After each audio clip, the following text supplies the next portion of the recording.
തെങ്ങ് വെച്ചാൽ ഇതുപോലെയല്ല ഉണ്ടാവും കേട്ടോ. നമ്മുടെ വീട്ടിലത്തെ ഒരു തെങ്ങാണ്. ഇൻ്റർലോക്കിൻ്റെ മുകളിലാണ് കേട്ടോ ഇതിൻ്റെ വേര്.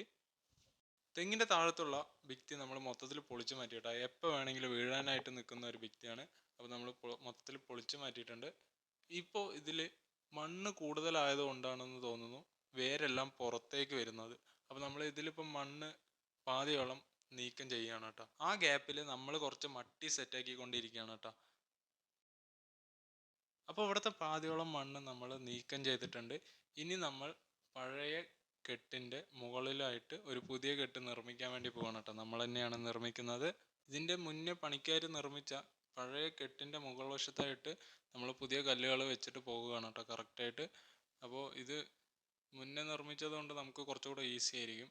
നമ്മളിത് ആദ്യമായിട്ടാണല്ലോ ചെയ്യുന്നത്. അപ്പോൾ നമ്മൾ ജസ്റ്റ് നമ്മൾ പഴയ കല്ലിൻ്റെ കറക്റ്റ് ഓർഡറിലായിട്ട് പുതിയ കല്ലുകൾ വെച്ച് കൊടുത്താൽ മതി.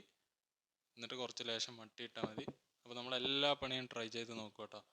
ഒരു കല്ല് വെച്ച് സെറ്റാക്കിയിട്ടുണ്ട് കേട്ടോ. താഴെയും മുകളിലും സൈഡും 2-3 വശത്തായിട്ട് മട്ടിയിട്ട് ഇപ്പോൾ നമ്മൾ രണ്ടാമത്തെ കല്ലാണ് സെറ്റ് ചെയ്യാൻ വേണ്ടി പോകുന്നത്. അപ്പോൾ ഇതുപോലെ താഴെ മട്ടിയിട്ട ശേഷം സൈഡ് ഗ്യാപ്പിൽ നമുക്ക് ലേശം മട്ടി ഫില്ല് ചെയ്ത് കൊടുക്കാം. അപ്പോൾ ഇതേ ലെവലിലേക്ക് ആയിരിക്കും നമ്മൾ ബാക്കിയുള്ളതും ചെയ്തെടുക്കുക. ഒരു 1.5 മണിക്കൂറിൻ്റെ കഷ്ടപ്പാടിനൊടുവിൽ നമ്മളങ്ങനെ ഏകദേശം പണി തീരാനായിട്ടുണ്ട്. ഹോളോ ബ്രിക്സ് ആയതുകൊണ്ടാണ് നമുക്ക് പണി പെട്ടെന്ന് തീർക്കാൻ പറ്റിയത്. പിന്നെ ഈ സാധനത്തിന് മുടിഞ്ഞ വെയിറ്റാണ്. കെട്ടുപണി അത്ര നിസ്സാര പണിയൊന്നുമല്ല കേട്ടോ. കുറച്ചൊക്കെ കഷ്ടപ്പാടുള്ള പണിയാണ്. ആ പണിക്കാർ ചെയ്യുന്ന അതേ ലെവലിൽ തന്നെയാണ് കേട്ടോ നമ്മളും ചെയ്യുന്നത്. കറക്റ്റ് ഓർഡറിൽ വരാനായിട്ട് അവർ ഇങ്ങനെ ഒരു കോലെല്ലാം വെച്ച് നോക്കും. ആ ലെവലിൽ തന്നെയാണ് നമ്മൾ ചെയ്തു പോകുന്നത്. ഇപ്പോൾ ഫൈനൽ സ്റ്റേജാണ് കേട്ടോ. ഇനി കുറച്ച് കല്ല് വെച്ചാൽ സെറ്റായി ഈ വർക്ക് ഫിനിഷിങ് ആവും കേട്ടോ.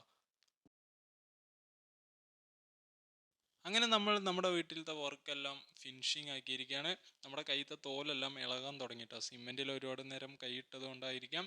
അപ്പോൾ അങ്ങനെ ലാസ്റ്റ് നമ്മൾ വർക്ക് ഫിനിഷിങ് ആക്കിയിരിക്കുകയാണ്.